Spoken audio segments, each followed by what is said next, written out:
This is the Microtech Socom Elite Manual.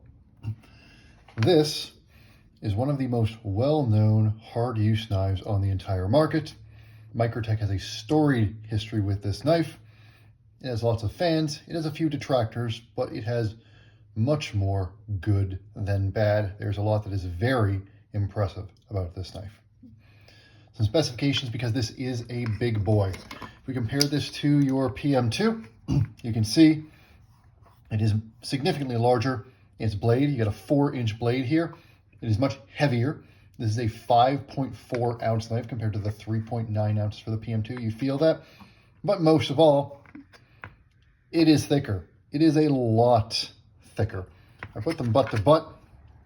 You'll see how much thicker the knife, actually, it's not that much thicker across the whole handle, but it is thicker on the blade. The PM2, which is a thick blade to begin with, is 145 thousandths thick. This is 190 thousandths thick. And that is really the top end of what you see in terms of blades that are not, thick for the sake of being thick for pure aesthetic reasons, like some Medfords and things like that. 190 thousandths is where you see the XM24 at, or an XM18 fatty. 190 thousandths is where you see a lot of Striders thicker models get at. That's your SMF thickness. That's your SNG fatty thickness. Most SNGs these days being fatties, or a lot of them being fatties. 190 thousandths is really where your hard use knives tend to sit in the market. You can see it is thick. Now, this particular version, this is a 2023, February 2023, this was made, and I do appreciate, how Microtech shows the month, not just the year of manufacture on every single knife. It is a recently made manual Socom Elite. These have been relatively hard to get your hands on from the primary market for the last few years. The autos are a little easier to get. I'm in California. I can't buy an auto here. Not that I would want to, but I can't even if I did want to. These manuals tend to sell out almost as quickly as they are produced.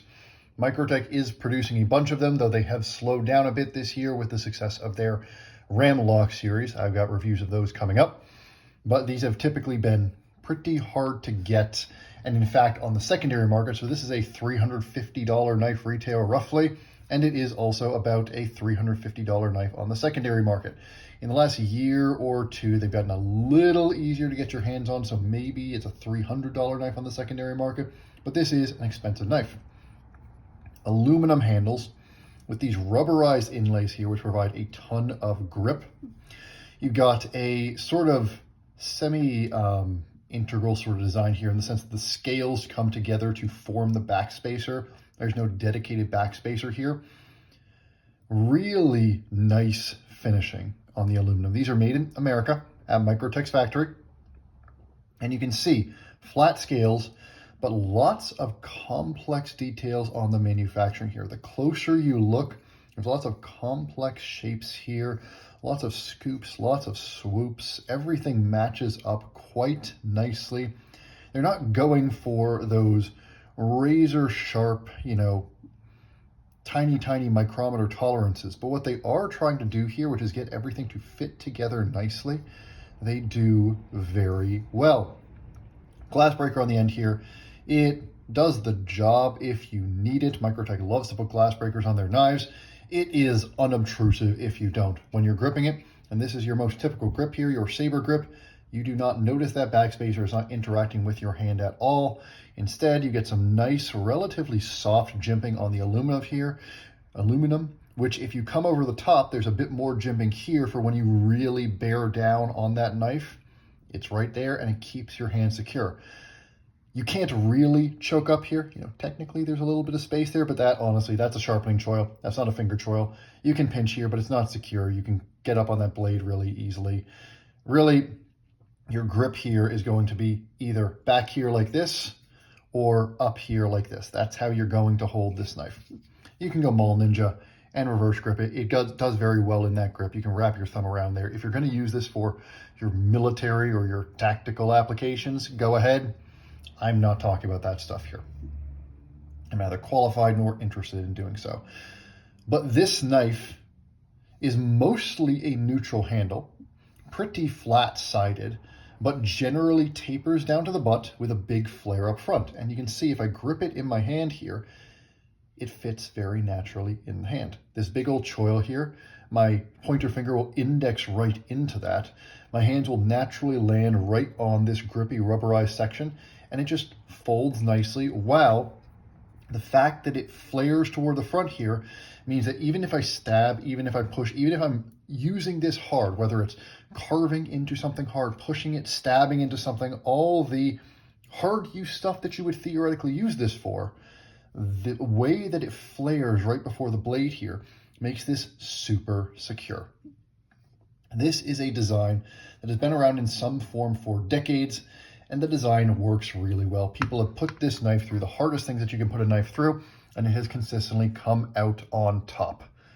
You can find all sorts of videos online of people using and abusing their Microtech Socom Elites, beating the absolute ever-loving crap out of them, and it just shows this is as tough a knife as you can find on the market. But the closer you look, you see it's also a very well-made knife, and you think about the fact that this is $350 for made in the USA. This starts to, as you look closer and closer, actually look like a really good value. Let's look at these thumb studs here. These are custom thumb studs. They're not just dropping some TI connector stud or something like that in there. And these thumb studs actually sit on the frame. This is something that hinderers do, and it means that to torsion, you know, if I'm trying to twist this blade in or out of something, these thumb studs are keeping the blade centered in the frame and providing more surface area where this blade is contacting the frame, not just at your lock face. By the way, liner lock, big fat liner. This liner here is, you know, almost as thick as some frame locks. Early lockup, super secure lockup, no lock stick, never had issues with lockup here at all. Just a great thwack when it opens. But these custom thumb studs had to get machined in there. They nest perfectly with that frame, and they're great to use. Lots of little, you know, concentric circles there, lots of grip without being obtrusive, and just so naturally placed. This little channel here directs your thumb right to the thumb stud, and it flies right out. Little stuff like that, like how well these inlays are nested in here. There is not even a hint of a gap anywhere in there. Look at how well the screws sit flush. Look at how nicely everything is rounded. For a hard use tactical knife, everything is knocked down really nicely. The finish on the aluminum, because by the way, these are aluminum scales, isn't the chalky finish you tend to get on Protex and stuff like that. This is a smooth finish. You know, this almost feels like an auto body sort of finish. This clip here, it's a stamped metal clip, but it's a complex clip design, kind of like Chris Reeve, where you got this extra bend in here so that it's got 2 points of contact when it goes in the pocket. Microtech loves to talk about how, you know, this knife is intentionally a tip down knife, and that's the only way that you can make it. Take it or leave it. It is what it is. You know that's what you're getting with the Socom Elite, but this clip, you don't feel it at all in the hand. I mean, really, if I try to feel it, I can, but it's there. It does the job. It's a great functional clip. Everything is just very nicely done. The closer you look, the more you see nice little details, which brings us to the blade. This particular version, everything has this gold andesization, this gold wash to it. This blade has this gold color, and the grind is very nicely done. Again, we're coming from 190,000 stock, so this is thick stock, but you got a nicely done swedge here. There's a heavy stone wash on everything and knocks down all your edges. And, you know, the fact is, 190 stock, this is not going to slice grapes. It's just not. This is a thick knife, and you will feel that, especially as you pass this through material. If you try to break down cardboard, this part up here, the part where it's 190 thick, is going to get in your way. But they have done a reasonable job, you know, down to the tip. This tapers down quite a bit. If you compare this to the PM2, it's still a way fatter tip than a PM2. But they've done a reasonable job with a distal taper on this, and they've done a reasonable job bringing this down. You're not buying this to be a light use, everyday carry knife. You're buying this to be something that you can use hard, work hard, and that will take whatever you can throw at it, while also being a good enough slicer that it can handle a lot of other tasks. And this grind is tall enough. This is their drop point. They also make Tontos, and they also make their signature series, which have some lower drop points, have a dagger grind, stuff like that. This drop point has enough space that it comes down to a reasonably thin edge. If I compare this to some of the alternatives that I mentioned before, some of your other stereotypical hard use knives, Hinderer, this thing cuts so much better than a Hinderer. It's not even in the same ballpark, and that is with the factory edges. Hinderers tend to have squatter blades. They tend to have blade stock that is about as thick, and they're ground very fat. This will cut better than your Hinderer XM18. Certainly, this will cut better than your XM18 3.5-inch standard. This will cut so much better than your XM24, your XM18 fatty, which cut about as well as a brick. This thing cuts. You've got the same sort of thing going on as in your thick Demcos or your thick Les George knives, where they take thick stock and then grind it aggressively and put a great edge on it so it still does cut. There are cuts that just the pure nature of the geometry, this is a bad idea for, but you know that when you're buying this. You are not buying this to be your lightweight EDC. This is not going to be the replacement for your Spyderco Sage. Nobody is thinking, should I buy a Spyderco Sage or should I buy a Socom Elite? That is a dumb question. They're two different knives for different purposes. But, if I'm comparing these two knives here, this is a fantastic hard use knife. You can throw a lot at this, but this is even harder use than that. This is a good hard use knife for everything that a normal person is going to do in their everyday use. There is very little in the entire world that you can throw a knife at that this knife cannot handle. And if you want to go harder than this, then you are really talking Strider, and maybe just Strider, unless you're going into custom makers. But that's another conversation. Blade on this one is M390.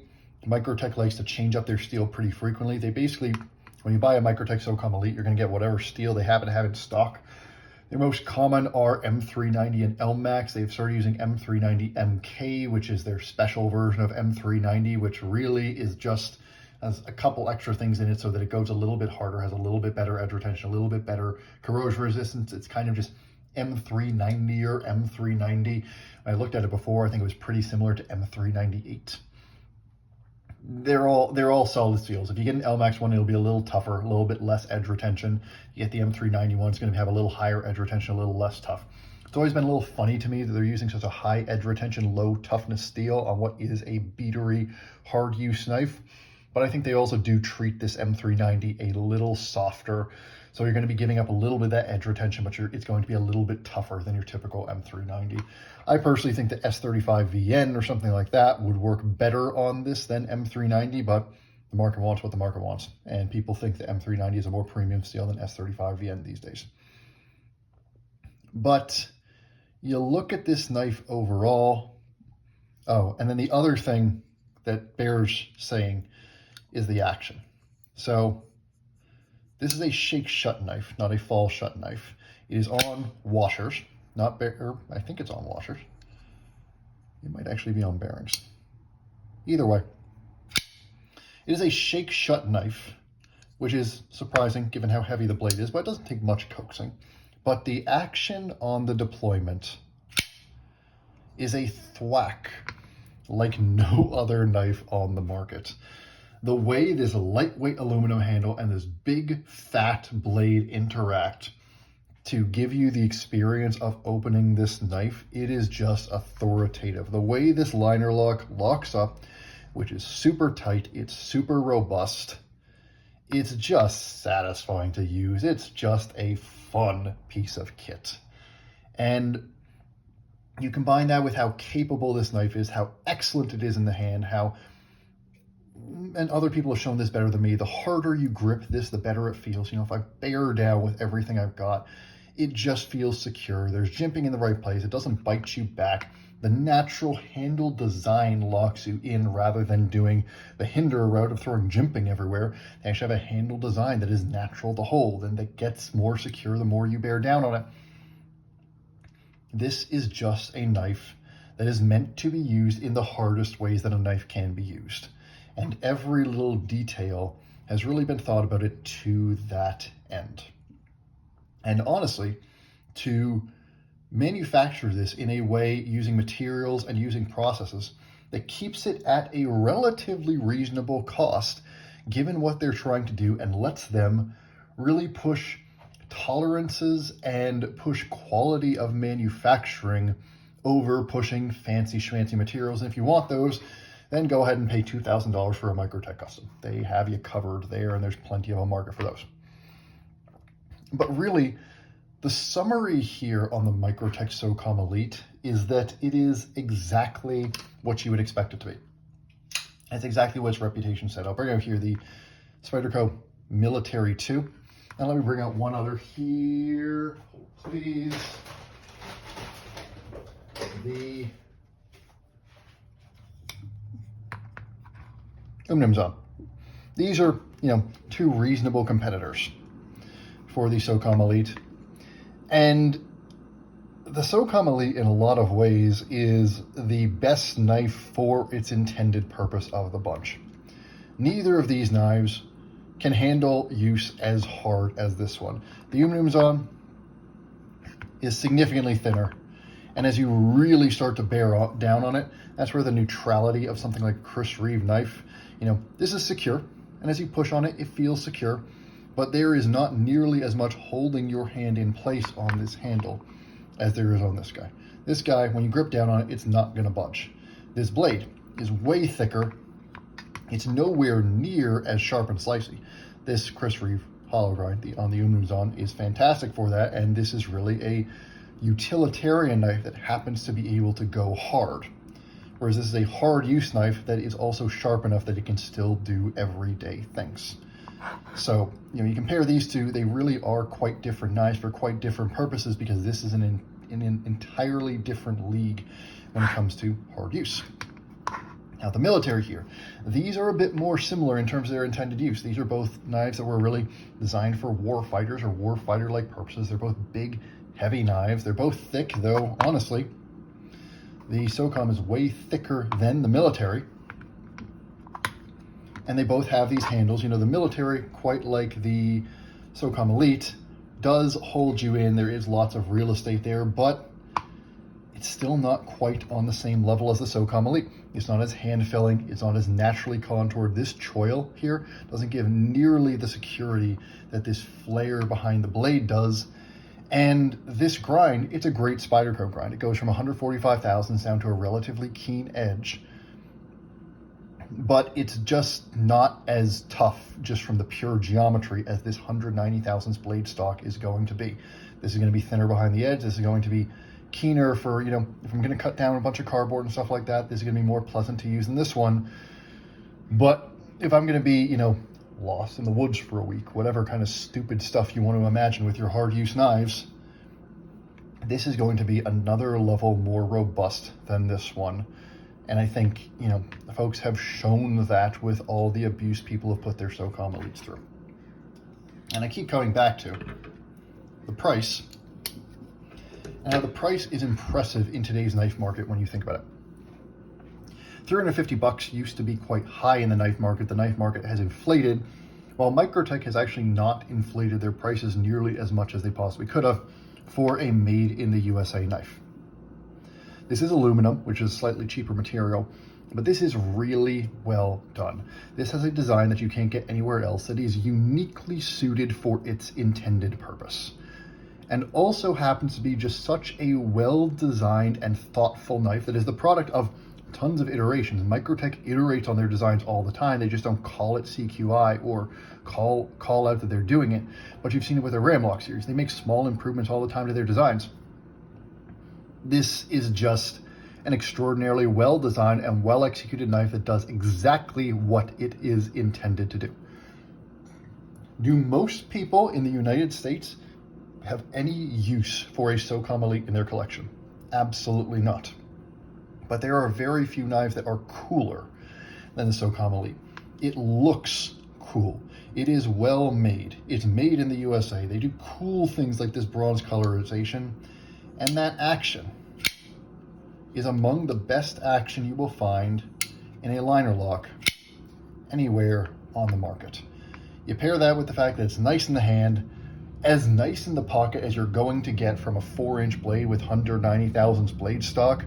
It's well made. It's got a grind that takes that huge stock and takes it down far enough that it's actually useful. It's far from ideal, but it's usable for everyday tasks. You know, if I take a piece of paper over here, and now this is just the edge, but if I take this and cut it, you know, it's not a smooth cut, but it will cut it. It will slice, and this is a factory edge, and that's thick ass blade stock. This is a great knife. This is a great piece. This is fun to have in your collection. And if you're telling me I gotta have one hard use knife, and you're asking me would I rather pay $500 for a hinderer, which is, you know, we'll call it 400 for a hinderer, 400 for a hinderer, 600-700 for a strider if I'm buying secondary, 500 if I manage to get in on one of the drops, or 350 for one of these Socom Elites, the best knife of the bunch for the price is going to be the Socom Elite. And the only one that's going to beat those in the performance is a Strider SNG, especially with their hybrid grind, is going to get thinner behind the edge than this one, but Strider is uniquely exceptional in that. And honestly, the handle on the Strider isn't even close to what Microtech is doing here in terms of quality.